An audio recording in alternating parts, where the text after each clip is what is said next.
जैसे मर्ग करवा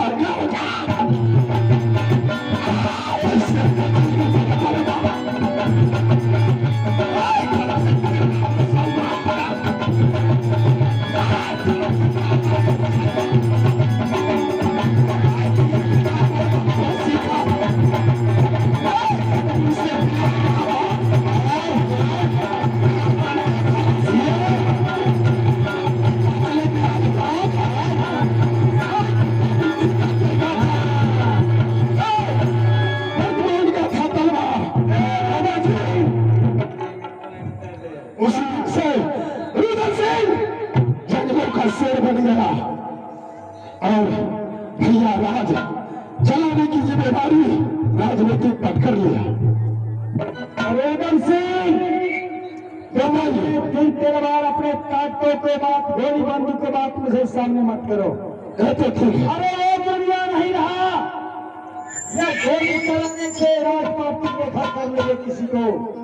अगर तुम मूर्ख हो तो कोई ऐसा पढ़ा लिखा है तुम्हें राज पर चढ़ाई कर देगा,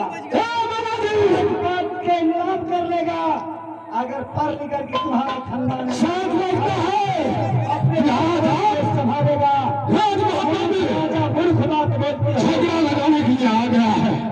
मुझे विश्वास नहीं होता है कि आप सच बोलता है, क्योंकि आपके धर्म का चूल्हा है।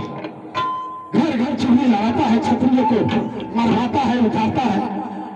लगता है कि आज कोई झगड़ा लगाने की रात ये आधार के घर में पहुंच गया है।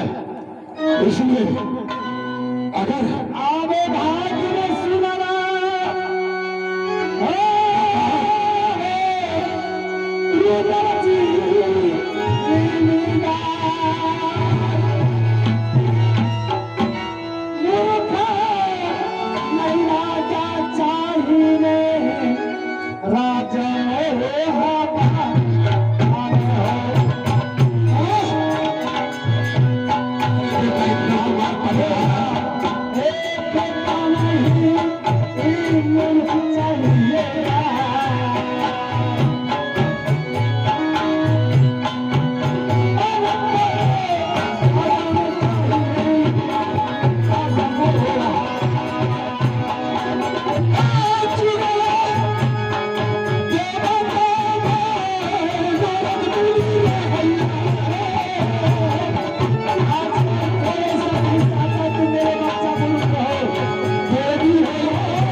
अगर मेरे बात को अगर तुम समझो गौर से, दुनिया में राजा का बेटा मूर्ख नहीं चाहिए। ठीक है, आप झूठ तो नहीं बोलते हैं नहीं, मामा जी। बात पे विश्वास करो जो मामा सही बोल रहा है। तो क्या आपने कसम खाकर बता दिया कि मुझे विश्वास हो गया? क्या कसम खा करके बताओ तब तुम विश्वास तभी विश्वास होगा, नहीं तो मुझे दिल में बहुत मेरे पास दो बेटा, एक अभय एक रंजीत। बताइए। अगर तुम्हें साथ झूठ बोलूं तो दोनों बेटा के नाश। अच्छा, अब मुझे विश्वास हो गया। क्या विश्वास हो गया? ठीक है, तुम अमरजीत को काशी शिल्पी स्कूल में पढ़ा सकते हो। अवश्य पढ़ेंगे मामा जी। अभी आपके सामने सबसे पहले मैं इंदल को बुलाता हूँ और उसके बाद उसको समझाकर फिर अमरजीत को बुलाकर साथ करके भेज दूंगा स्कूल, पहुंचा दूंगा स्कूल को। ठीक है। और दोनों भाई को एक ही साथ भेजूंगा पढ़ने के लिए कॉलेज स्कूल काशी गंगा हरिद्वार।